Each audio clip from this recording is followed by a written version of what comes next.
All right, everybody, welcome back to episode 2 of the Real Minds podcast. I'm your host, Laces, and today I'm joined with. I'm Caden.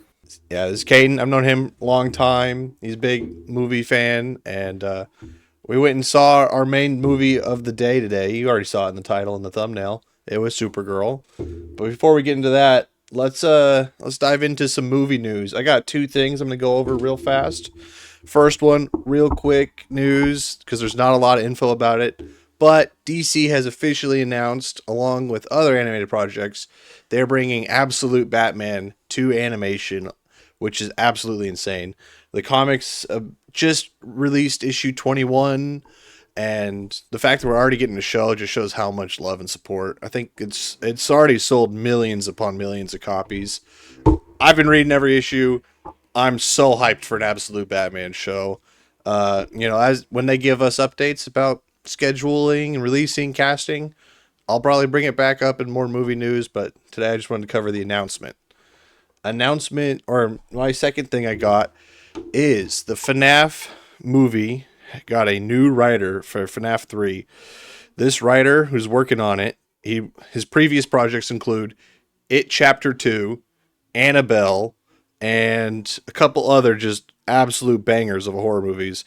I'm of course talking about Gary Duberman. He's signed on to be the FNAF 3 writer. So crazy news for the FNAF movie franchise. That's all I got. Caden, what do you got for news today? Yeah, for my news, I have some of you may know the new trailer to a movie called Whale Fall came out. Looks really good.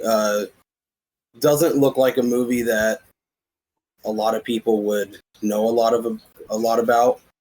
But because of this trailer, it's been getting buzz on the internet. Basically, the premise of it is man, scuba diver, goes out into the sea and gets caught up with a whale, and somehow his leg gets tangled around a squid, and then he ends up getting swallowed by a whale. Crazy storyline. And it's starring Austin Abrams, who was just in Weapons, and he's going to be in Resident Evil later this year. And then Josh Brolin, who you guys know as Thanos. And then it's going to be directed by Brian Duffield, who did No One Can Save You. It was a Hulu original a few years back that I enjoyed. So very excited for Whale Fall. That sounds good. I'm hooked after hearing. I gotta watch the trailer after we're done recording. This sounds great. It's one of those things where, like a lot of people probably won't hear about it until it comes out, but just the premise of it alone is going to sell a lot of tickets. I could see it making a decent amount of money. I can see that being a crazy hook. You want to watch a movie about a guy who got swallowed by a whale? Here you go. That's crazy. Also, one more little announcement. Netflix announced that they are already working on season 3 of Avatar: The Last Airbender, which ties in nicely because this episode's main TV show topic is season 2 of Avatar: The Last Airbender, the Netflix live action one. Caden, I know you said you've only seen episode 1 so far. I've seen the whole season, so I will try not to get into too many spoilers. But this is a spoiler warning for the rest of the episode going forward. We will be talking spoilers. So, I will try and keep Avatar spoilers light since my co-host here has not seen it. But you've been warned. Caden, what are your initial thoughts on season 2? Yeah, I enjoyed it. I liked the first episode. I thought we got to see a little more development with Aang, and really enjoyed the scene with them at the water and the that water dragon and them battling that. I thought cinematography, everything with that was great. And yeah, I enjoyed the first episode. I don't know anything else past that, so so you You haven't seen the original show? No, I have not. Oh I've only man. seen the live action. Well, that's a good point of view then, I guess, because I've loved the original show. I don't know how many times I've seen it. Like I bleed this shit. Oh, hold on, I gotta find the right angle to show off my tattoo on camera. I got I got the four nation symbols tattooed on my forearm because I love this shit. I've seen the original show. I don't even know how many times, start to finish. But so I watched the entirety of season two. I thought I don't know. I got a lot of gripes with the show. None of my gripes, first of all, I want to point this out. I don't think any of the actors are doing a bad job. I think that the actors are doing a great job bringing the characters, like the spirit of the characters, to life. Like this, from watching the show to watching the live action show, it's like I can tell the spirit of the characters there. And like sometimes, like even like Sokka, sometimes he sounds like the original Sokka, and it's like, oh damn, this is really good. My main gripes with the show though is they it's why are we doing 7 episodes a season? Like the original show's 22 episodes per season. And it's like you're trying to do way too much and you're just trying to mush it together. So it's like, oh hey, we're gonna mash 5 episodes together right now into this one episode, and we're gonna get a lot of stuff wrong. We're gonna change stuff kind of pointlessly. Like, I don't know. I mean, I like it and I hate it at the same time. Like later in the season, I'm gonna get into a little bit of spoilers for the rest of the season. So if you want to mute or deafen or something, Caden, that's fine. But so like later in the season, they bring to life Zuko alone, right? The episode Zuko alone, where Prince Zuko he gets to a fight with Iroh, and he says, "Screw this, I'm better off by myself." And that episode in the original show does so much for his character development. It shows us so much, like that he's not as bad of a bad guy as he's made out to be. Like, sure, he makes really dumb choices, but like inside, he is good, and he has this inner struggle. The show is like trying to do that, but then they are also fucking it up at the same time. Like, he comes across the pregnant woman sleeping, he's out of water. In the show, they have that scene, right? He comes across the people, and they got food, and he's starving, and then he sees the pregnant lady, and he just keeps moving. But in the show, he sees the pregnant lady, and he goes, "Screw it, I'm taking the water anyway." It's like, how are we supposed to feel sympathetic for this Zuko when he's making like the choices that he shouldn't be making? Like, if that makes sense. And like, I don't know, there's other parts of that episode where I'm like, okay, they are doing a pretty good job. Like him looking out for the kid when the Earthbender soldiers are harassing him. That was Zuko. That was good. And it's like sometimes they get it right and sometimes they just get it so wrong. And that's a lot of my frustrations with the writing of the show. I think that the bending looks great. I think that like I said earlier, the actors are doing great, especially Toph. Oh my god. Toph is coming into the show next episode for you, Caden. You're about to meet Toph. Greatest earthbender in the world. She's the definition of just being absolutely a toxic person, but she's so skilled that you can't, there's nothing you could do. You just have to take it. Cause she is genuinely that much better than you. So, and I think that the Toph in the live action show, phenomenal job bringing Toph to life. I really enjoyed.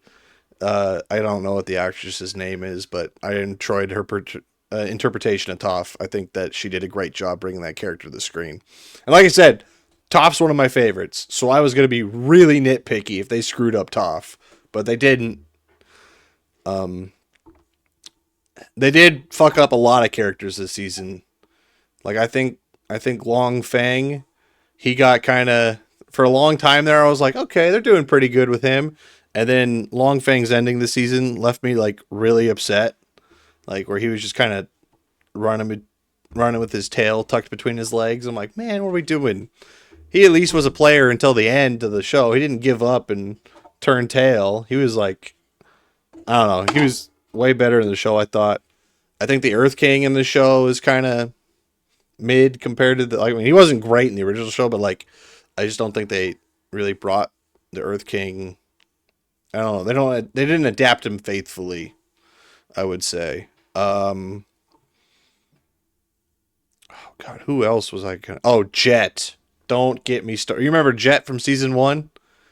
Yeah. He comes back in season 2, and boy, do they assassinate his character. Holy crap! In the original show, you know, he's a freedom fighter till the end. He's there to fight Fire Nation till his very last breath. And in the live action show, he just gave up. He's like, yeah, I don't fight for freedom anymore. I'm just gonna ditch Longshot and Smeller B. I don't need them. And then they change Jet's ending, and it's like, what? That's the stupidest way to end Jet's character ever. I was so mad with Jet's ending. I'm trying to be vague here so that way I don't give too many spoilers, but goddamn, bro, they butchered Jet. They butchered most of the Lake Lao guy stuff. But all right, that was. I mean, overall though, season 2, I'd give it like I don't know. I'd probably give it like a 5 out of 10 overall. Okay.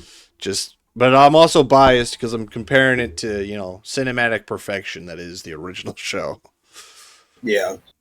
But I don't know. I'd be curious to revisit this in a future episode after you've gotten a little further into the season. Yeah, I definitely want to finish it and rate it. Mm-hmm.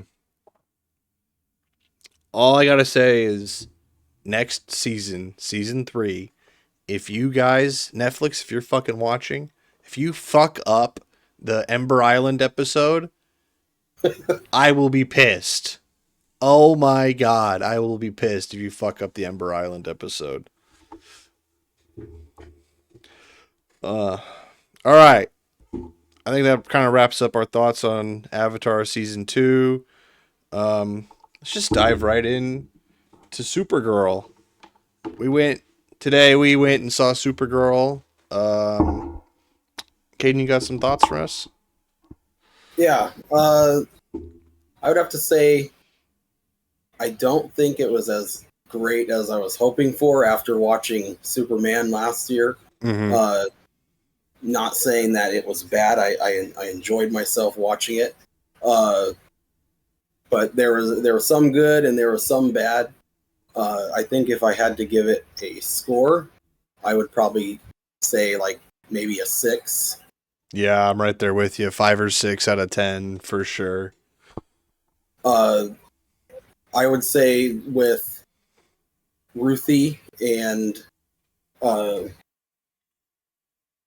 character, I definitely wanted more connection between her and Supergirl as well. Almost to the point of like a Mando. I can hear you. Yeah, you're back. All right. Okay. So you're saying you wanted more like Mando and Grogu sort of connection between them? Yeah, and I just don't think we got quite there. Mm-hmm. I still enjoyed the two characters, and then for the villain, I just thought he was a pretty basic written villain for the story. Not a lot of depth. Mm-hmm. I did really enjoy Jason Momoa as Lobo. Oh I think my God. every time he was on the screen, it was perfect, I thought. And I definitely cannot wait for more with him with the DCU. Lobo, baby. God, yeah, no, I can't agree with you enough about Jason Momoa. He stole every scene that he was in as Lobo. Lobo was he was just such a fun wild card to add to the movie. Like, it was every time he was on screen, I was like, I want more of this guy. I don't know if they've announced a solo Lobo movie yet or what, but get on it, James. Please. Yeah, and you could tell that he just enjoyed that role so much. Mm-hmm. Very happy for that. Yeah, he really did a good job embodying that role. bringing it to life and just having so much fun with the character. Which you have to have fun with that character. That's a character that like you can't take him too seriously. He has to be like someone you have fun with. Yeah. Oh man. Yeah, no, I agree with you about the villain. Like they did a good job like establishing that he was like evil. They're like, oh yeah, he's kidnapping women, and it's like, yeah, it's pretty bad. But then it was like, all right, that's it. That's all you're gonna ever learn about him. You don't Yeah. learn anything else, and he's gonna get minimal screen time. He didn't. I don't know. He never really felt like a threatening presence when he was on screen. I guess Mhm. Yeah, I aside from agree with like that. that opening scene. That opening scene, he felt like they were setting him up good, and then they just kind of did not a whole lot with him. Mhm. Uh, yeah, I think. I don't know about you, but one of my biggest gripes with the movie was in the climax, right? In the final fight when Ruthie's standing there and all the guys are circling her and Supergirl's just kicking ass around her, and then they just start playing that fucking random ass song, and it's like this does not fit this moment at all. What are we doing here? What is this needle drop? This is awful. It was like, and the score, like the score before that scene was doing so good. Like the composer who wrote the score for the movie, like had a really good score, like going, and like that scene was really good. And then it just takes me completely out of it when it starts playing that fucking song. It's like, what are we doing here? Yeah. Why are we playing this? We can't play Yeah. the song because we'll get copyrights and big YouTube will smack us down. But when you watch Supergirl, you'll know exactly what the fuck I'm talking about. Well, not only did they pick the wrong song, it was like a cover of Yeah, it was like not even the a good song. cover.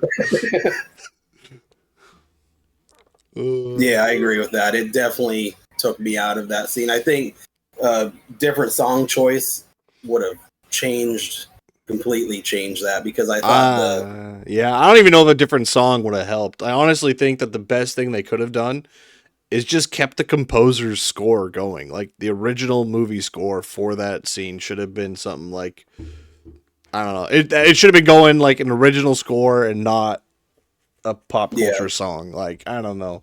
I get it. People are trying to emulate. Everybody wants to be Guardians of the Galaxy now that James Gunn is in charge of DC. But like that scene didn't need a song. It needed an original score written specifically for that scene. mhm, But I don't know. That's just my opinion. I'm sure other people. I'm sure there's a perfect song out there somewhere, like you're saying, that would have fit. But they did. I don't know. I know for me at least, going into Superman or Superwoman, I have a hard time getting invested because Superman and Superwoman, Kryptonians are just so powerful that it's like it's kind of hard to feel stakes in a movie.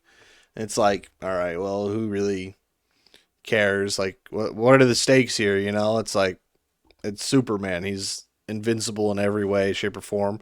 I think the movie did an okay job about coming up with a way to make Kara vulnerable that didn't feel just like, well, the plot needs her to be vulnerable, so here we go. It's like, all right, the first time we see her, she's on a red sun planet, so like that's why she's weaker, and that's why the guy from the bar can actually have a chance in this fight.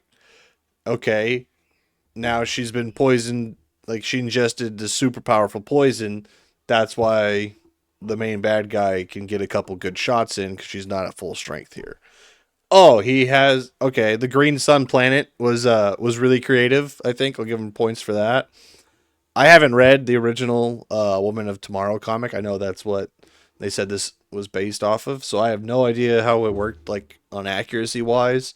I think as its own thing, it's fun, and I think that a lot of the excuses they came up with to make Kara kind of uh, vulnerable worked, and I think they didn't feel cheap. They didn't like, I don't know. I think they worked well. I guess is what I'm trying to say. But that's always a challenge with a Supergirl or a Superman movies is, how do we make them vulnerable? And I think they did a pretty good job solving that problem. Yeah, I don't know. Even though I think another thing I had an issue with like this movie was, even though they like the movie set a time limit for itself, right? It's like, all right, you got 3 days to get the bad guy, otherwise crypto's done. Even though they set that time limit, I still never really felt the sense of urgency from the movie, if that makes sense. Like, I don't know, it still kind of felt like they were like, I don't know. The movie just didn't feel like urgent to me a lot of the time. It kind of just felt like they were doing whatever. I never felt like, oh my god, are they gonna make it back in time? You know? yeah, I agree with that. I think yeah, also crypto too, like when the villain tranquilized them and uh, that kind of plot all set up. To me, I felt like they're not gonna like crypto is one of their main Mm-hmm. sources of revenue. They're not gonna kill him off like immediately. So it kind of made it a little predictable, Mm-hmm. even though we didn't know what was going to happen. And so I agree with you with saying like no sense of urgency within the 3 days Yeah. that they had to get this done. Yeah. I don't think they did a good job of like setting up like how long their quest. Maybe that's why I didn't feel that sense of urgency. Like they didn't do a great job of like showing how long was left on their quest. Like, I mean, Kara kept checking her watch and it was getting down, but like I don't know, they didn't like show them like having to sleep or like showing how long it took to travel from place to place or anything like that. Like, we just get like a line here. Oh, I got a day left to get my dog. Like, and it's like, okay, well, Yeah, I guess you have a day left now, but I have no idea if this was 20 minutes after the last scene or 3 hours. So,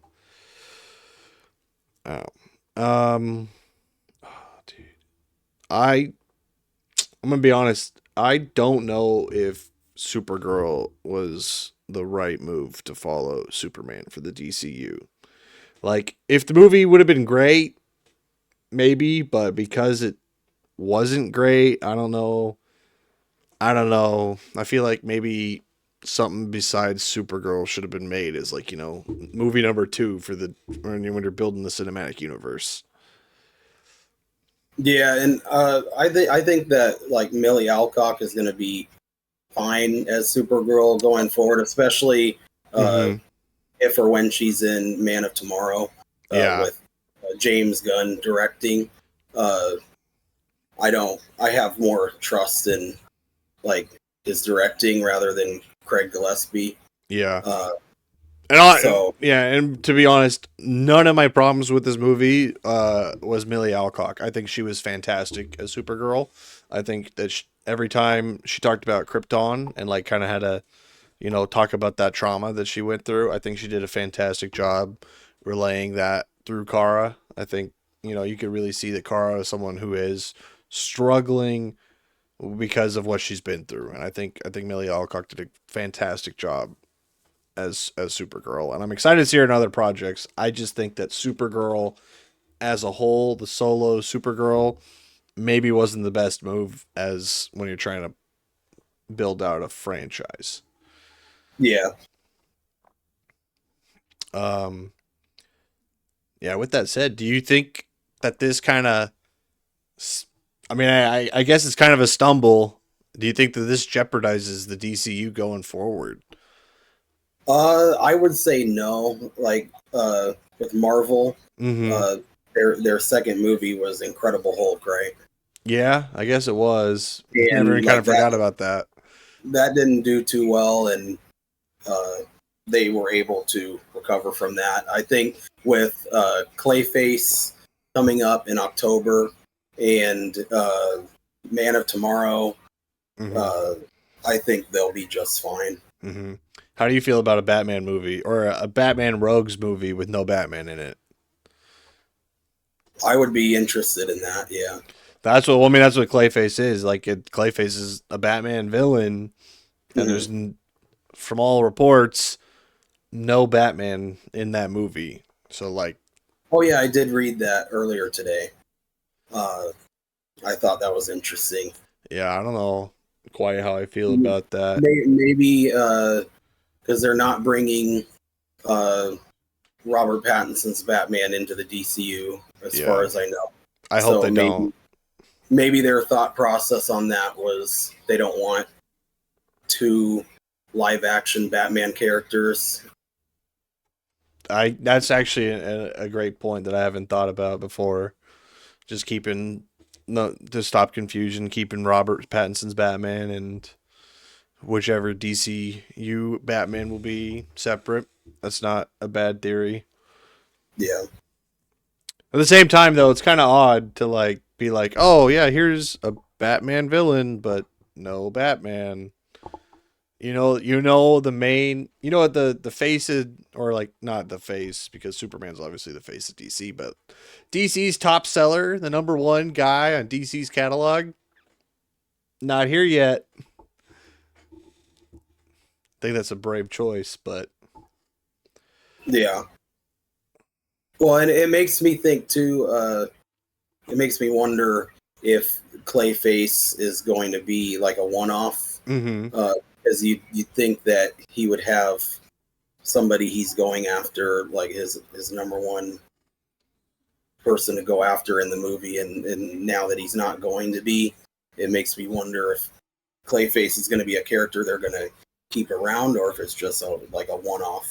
I think they're going to keep him around because James Gunn, when he took over, he said he was very much like we need to keep continuity across all of the DCU. So like Clayface shows up in Creature Commandos.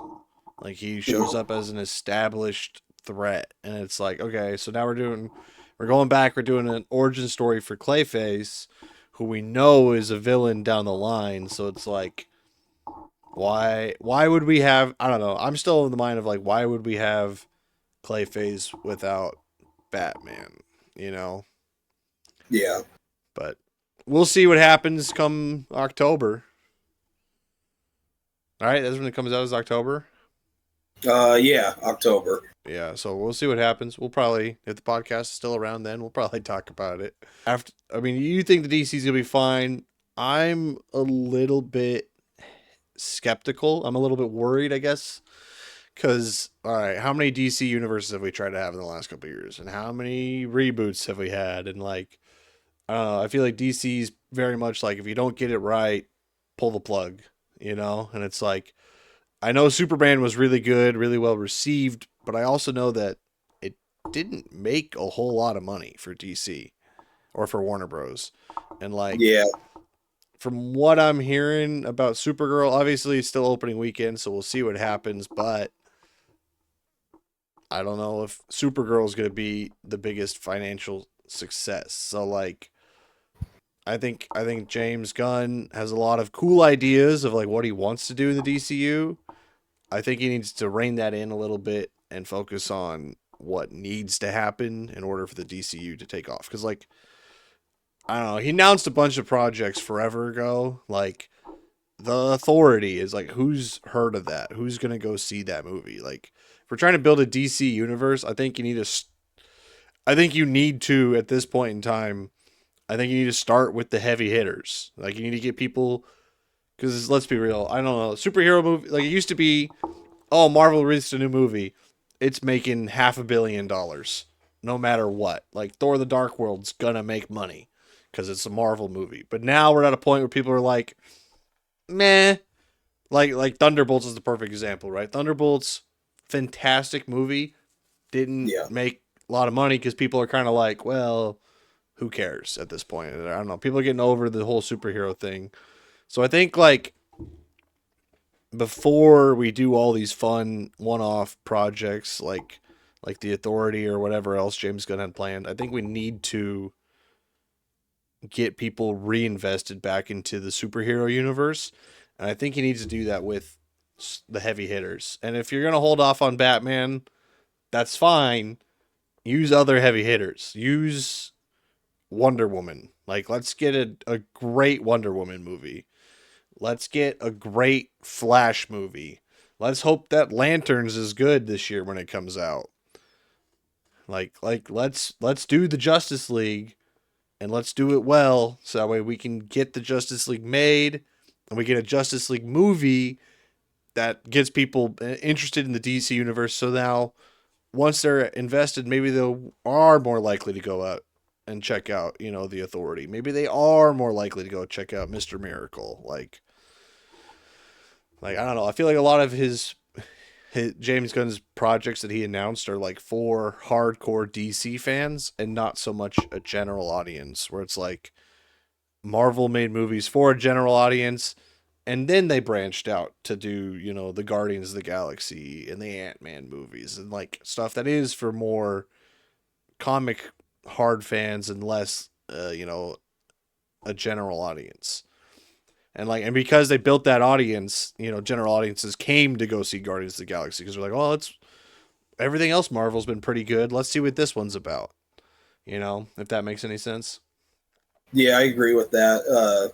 Just uh, building up your big characters, getting an audience Mm-hmm. that is invested, and then after that, putting out some of those movies that people may not know as much about, uh, but because they're invested in the other stuff, they'll be more willing to go out and watch it. Yeah, no, exactly. Um, yeah, I don't know. I think that Supergirl was you'll probably. I mean, most people will probably enjoy it. I don't think it's anything crazy good, but it definitely wasn't bad. So that's good. I'm glad it wasn't bad. Like I'm glad we Yeah, didn't get just an absolute stinker of a movie. yeah, That being said, next everyone's gonna forget about this next month when Spider-Man comes out and makes $1 billion.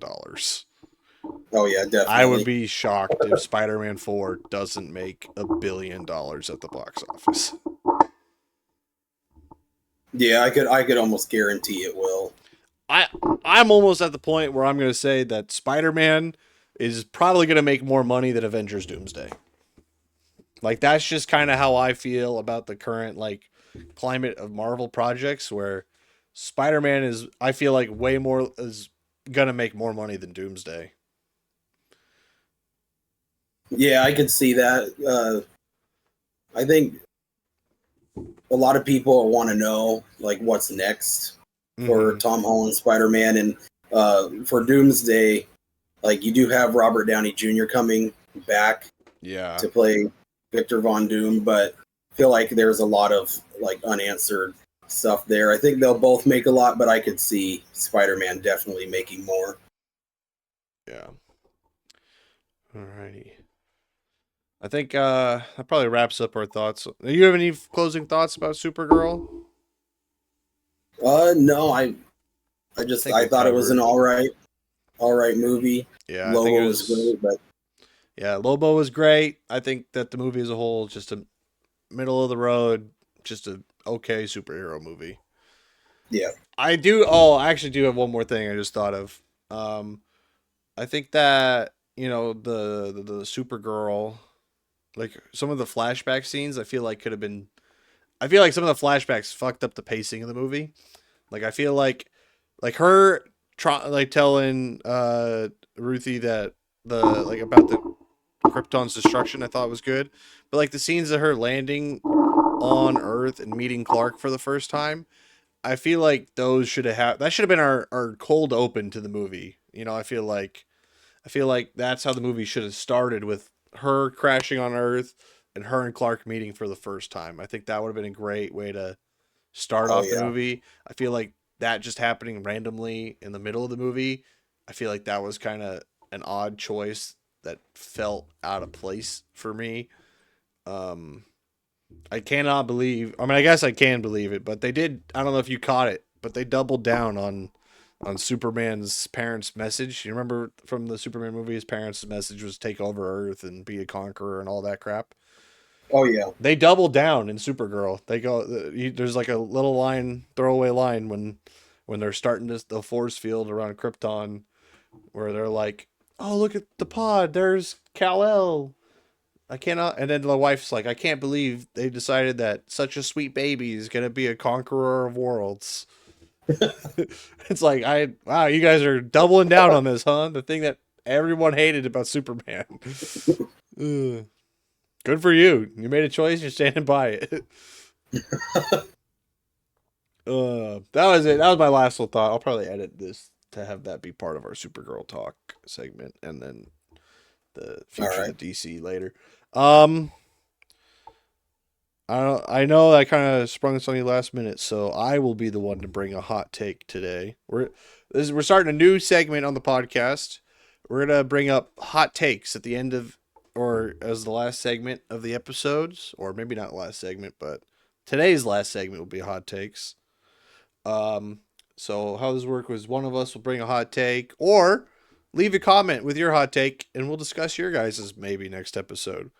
But I'm going to go ahead and I think today my hot takes to be I'm sick and tired of every time two movies are coming out on the same day, everyone's like, this is my Barbenheimer. This is my Barbenheimer. Shut up, dude. It's not Barbenheimer. The whole point of Barbenheimer was coincidentally two movies that could not be more different from each other, that everybody knew both movies was going to be just massive cinematic successes, came out in the same time. Like Barbie, everyone knew Barbie was going to be $1 billion movie because you got the fantastic Margot Robbie, you got the fantastic Ryan Gosling, and it's Barbie. Every little girl in the world loves Barbie. So like, of course that movie's going to make $1 billion. Everyone knew it was going to be fun, and it was going to be goofy, and it was going to be silly, and it was going to be like, just like a perfect like little kid movie. And then at the other polar opposite end of film, you have a biopic about a scientist who created the worst fucking weapon in mankind's history. And it's like, yes, those two movies who could not be further apart coming out on the same day is hilarious. Now every time some two movies come out at the same time, they're like, this is my Barbenheimer. Like I saw a post about how fucking Obsession and The Backrooms being in theater at the same time. Someone's like, this is my Barbenheimer. It's the same fucking genre! Ah, dude. I'm so tired of this. People don't understand Barbenheimer. I saw one. It's in December for Dunes Day. Uh-huh. Where they're putting the two together and doing that too. And yeah, see, Doomsday, I guess, but at the same time, it's like, those are pretty similar. Like, they're both sci-fi movies that, like, I don't know, they're similar. There's going to be a lot of overlap in the general audience. Oh my, I have another one, actually. If we could do 2 hot takes today, if you have nothing to say about the Barbenheimer thing. I don't give a fuck about Dune 3. I'm sorry. Come at me all you want in the comics. The fucking Dune 1, ass. I didn't understand the hype at all, dude. I just had to hear the hype for months. And then finally when it was streaming, I was like, I guess I'll check out what this Dune's about. And then it's 3 hours of nothing. And then the last 20 minutes of the movie, they're like, oh fuck, we forgot. We have to wrap this up. Let's get on that. Let's wrap this up real fast. And it's like, cool, we got 2.5 hours of absolutely nothing, and then we got a rushed as fuck ending because you guys remembered you needed to end the movie. I didn't even watch Dune Part 2 because Part 1 was so fucking bad. Who cares about Dune Part 3, bro? It's just Timothy Chalamet in the sand. Oh, I'm a huge fan of Dune, so maybe you can explain the hype to me then, because I don't get it. Yeah, for Dune 1, I loved it. I thought like you're learning about the characters. It's you're going through the life of Paul Atreides, and then once we get to 2, now he's like more established, and they are long, I will say. I have no problem with long movies. I exclusively watched Lord of the Rings on the extended cuts. All right, it's not the fact that the movie's long that it sucked. It's the fact that nothing fucking happens for 3 hours. It's just Timothy Chalamet looking sad most of the time. Yeah, I'm excited for the 3rd one. Jason Momoa's coming back. I'm a fan of Denis Villeneuve's directing. Mm-hmm. What else? He's done And other stuff too besides Dune, right? Else did he do that I can't fucking remember? he's done Arrival. I like the Uh, Rival. Rival was good. he did. I can't remember Did he now. do a Bond movie? It was. I Am I think tripping? maybe. I'm gonna pull it up right now on IMDb.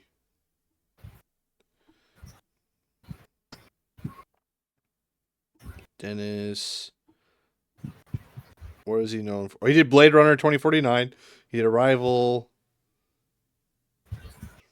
All right. Yeah, he did Prisoners with Jake Gyllenhaal and All Hugh right. Jackman. Yeah, Huge I fan of like the that one. director, man. Dune sucked. Dune sucked. And I'm tired of everyone glazing it like it didn't.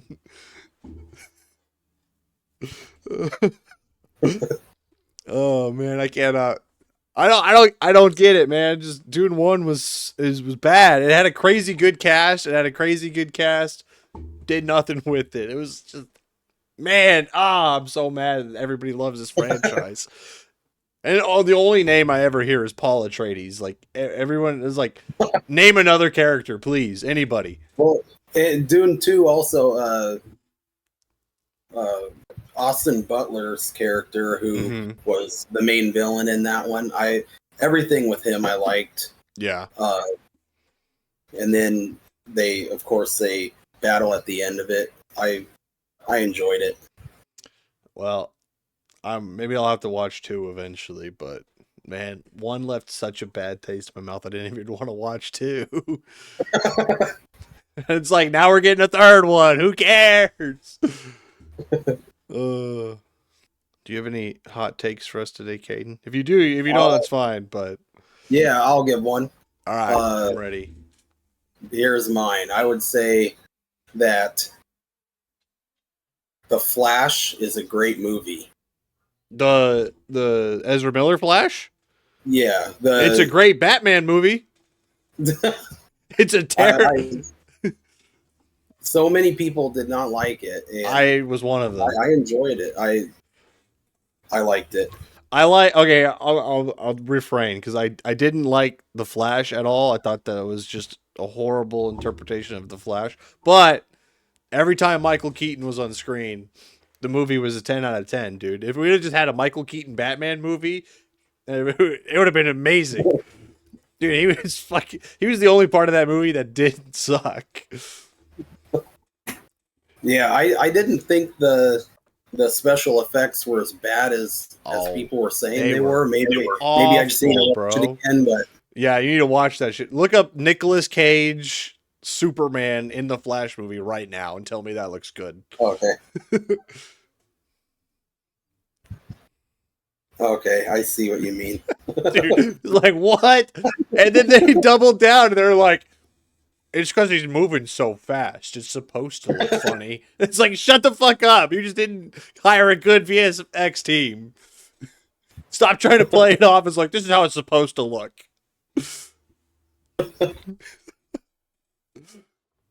Oh, man.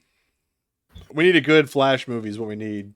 Don't do Flashpoint. Oh, my God. Every time there's an interpretation of the Flash, everyone's like, we're doing Flashpoint. It's like, stop. Don't do Flashpoint. Save Flashpoint for last. So you reset your DC universe after it happens. Just like it happened in the actual comics.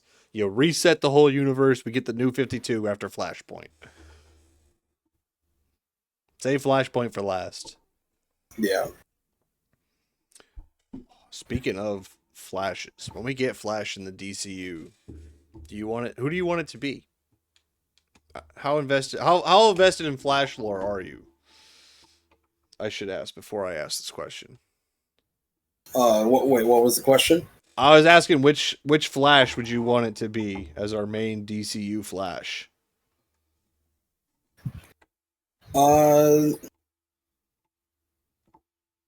I don't know. I guess they could go with Barry again. Mm-hmm. But I don't think they would, just because if they're trying to rebrand and do something different. I'm not sure about that one. I hope it's Barry as well, just because I want Wally. I mean, I hope Wally's a character. I want Wally to be a character, and I want him to like. I guess the reason I want him to be, or Barry to be the main Flash, is because I want Wally to interact with Nightwing and like the other first generation of sidekicks. Because like James Gunn has already said that like we're getting a Nightwing Red Hood movie, so like he's established. So I'm gonna assume a lot more of those first generation of sidekicks are also established. Like I'm gonna assume that Roy Harper is probably already a solo act. I'm gonna assume that Wally West is also already a solo act, and I want like that generation of sidekicks to be a team. I want an adults Titans team, not the Teen Titans. So I guess the reason I want Barry to be the main Flash is so we can have Wally interact with that group of characters instead of having to be the Justice League's Flash. Yeah. That's just me. All right, everybody. I think that is probably going to wrap up this episode of the Real Minds podcast. Let us know down in the comments if you have any movie hot takes that you'd like us to discuss, read, argue about next week or next episode. Not next week. There's no way I'm getting 2 of these up in 2 weeks. It's just not happening. I got a full-time job and a kid. I'll be consistent when this starts making money. I'll try my best. But down in the comments, let us know some hot takes. Let us know your thoughts on Avatar season 2 and Supergirl if you've seen them. Go see them if you haven't. Or at least Supergirl. Go support the DCU so we don't get another reboot. Thank you all for watching. Thank you all for being here. And we will see you guys next time. Like and subscribe so you see us next time. Peace. See ya.